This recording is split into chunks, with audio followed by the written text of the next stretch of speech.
This is a spiritual conversation between sage Angiras and his disciple Aruni. The evening air was still. Birds had returned to their nests. A golden fire flickered in the center of the ashram courtyard, casting dancing shadows. Aruni sat before sage Angiras, his brow heavy with thought. Aruni asked, "Gurudev, I've received a marriage proposal from my father's friend. But my heart is unsure. Is marriage my destiny? Or can I choose otherwise?"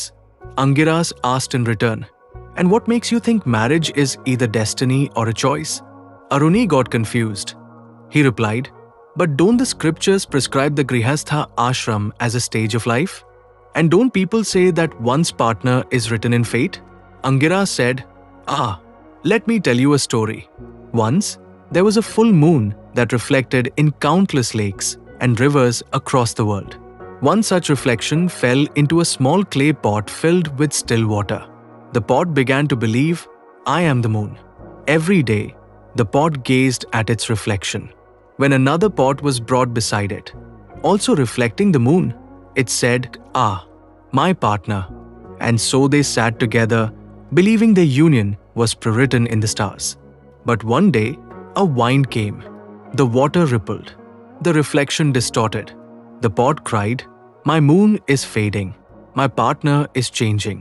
The sage who observed this gently poured out the water and broke the pot. "Look up," he said, "the real moon is untouched in the sky. What you called my moon was just a reflection." Now Aruni asked, "So, you mean relationships are like reflections?" Angiras replied, "All forms, all unions, all separations are ripples on the surface of the mind.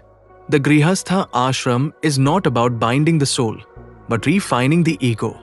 Aruni asked again, "But isn't there a dharma, rules to follow for a householder?" Angiras nodding. He said, "Yes, but not as chains, rather as chisels to shape your being. A Grihastha is not someone who simply marries. He is one who sees God in his spouse, his children, his duties. He burns ego in the fire of responsibility." Aruni asked, "Then is marriage predestined?" Angiras replied, "If you believe you are the pot, then yes, every scratch, every crack is fate. But if you know you are the space within the pot, untouched and eternal, then what is there to bind you?" Angiras, lifting a mirror, said, "Tell me, Aruni, when two mirrors face each other, do they touch? Or do they simply reflect endlessly?" Aruni replied, "They reflect." Angiras said, "Exactly. True union is not in the surface. It is in the stillness behind the mirror. That stillness is you. Now the main question, who gets married?"